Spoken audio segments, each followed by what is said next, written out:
what we're going to do is we're going to do a straight stitch, working our way from the bottom all the way up to the top. So we're going to just bring the needle up.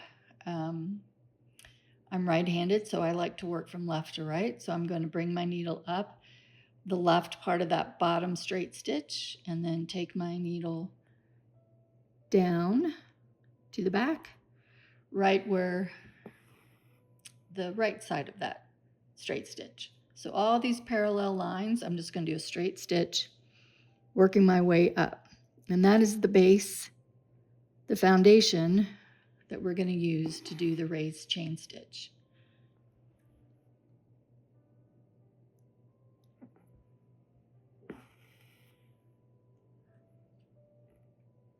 If you wanted to speed up this process, what you could do, take your needle right there, and instead of pulling it to the back all the way through and then coming back up the top, you can just rock.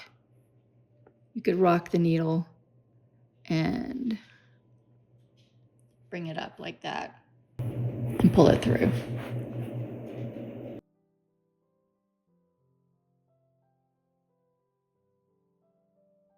Since I have my hoop in a stand, it's easier for me to just keep doing it this way.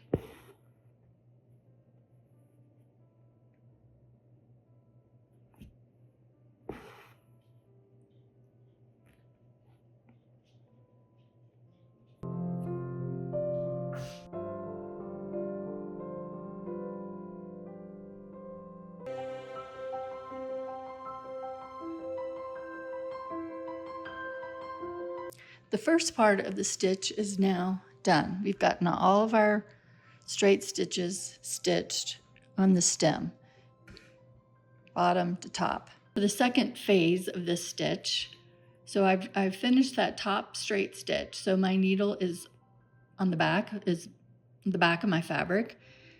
I'm going to bring my needle up to the top by placing it right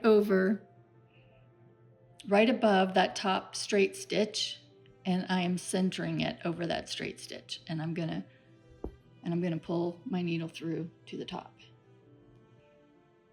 For this next part of the stitch, you want to have, let me pull this, zoom out a little bit. You want to have a pretty long piece of thread in your needle. So if you've only got just a little bit, like maybe this much, before you bring it up to the top, you might want to cut a new piece of thread, because we're going to be looping our needle and our thread through these top stitches, and it just makes it easier if we can get all the way to the bottom without having to change our thread. I have my needle and thread up at the top. So without piercing the fabric, I'm going to run my needle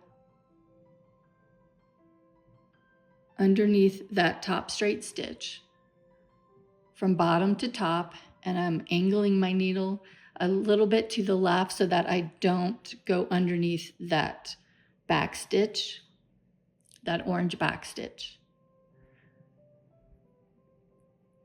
And then I'm pulling my thread through.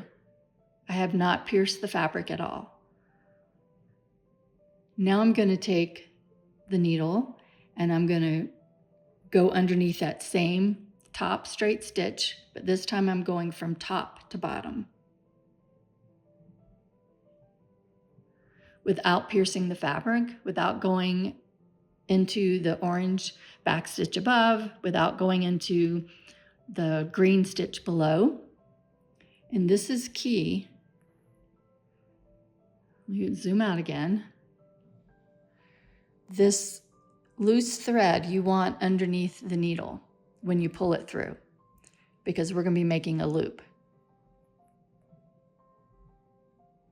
So I'm pulling the thread, and I'm going to zoom back in. I'm going to do that same two steps for each straight stitch, working my way down to the bottom of our stem and where we began our straight stitches. Once again, I'm going to slide my needle under this time it's the second stitch. So the straight stitch below what you've just done, slide your needle under that straight stitch from bottom to top, angling it over a little bit to the left. Pull it through. You don't want to pull it super tight. And then I just sort of bring my thread over like this so I kind of have this loop. And then I'm going to slide the needle underneath that same stitch, this time from top to bottom. Not piercing the fabric, not piercing any other stitch. And I'm pulling it through, making sure I've got this loop right here. Third time. Sliding my needle under the straight stitch from bottom to top, angling it a little bit away from what I've just done. If you go like this, and you're going to run into the previous stitches. So I'm going under that stitch with my needle and angling it this way and pulling it. I don't have to worry about the loop with this part of the stitch. It's when I go down. Same straight line, this time going under. Oops. This time going under the stitch, that straight stitch from top to bottom. Making sure I've got this loop as I pull it.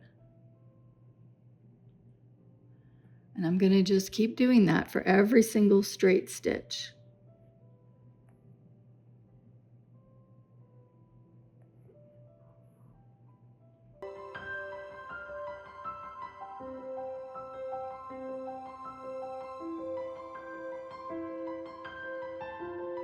This is the last horizontal straight stitch that we have.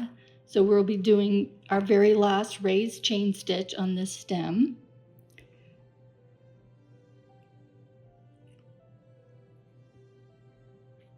So I'm going under, bottom to top, under from top to bottom, making sure my needle does not catch on that indigo blue thread that represents the urn. Pulling it through. And now what I'm going to do is just take it straight to the back. I'm going below that straight green stitch and above the indigo blue urn stitches, and I'm taking it to the back. And I will secure it, cut the thread, and then I will be finished with that one stem. So this is the raised chain stitch.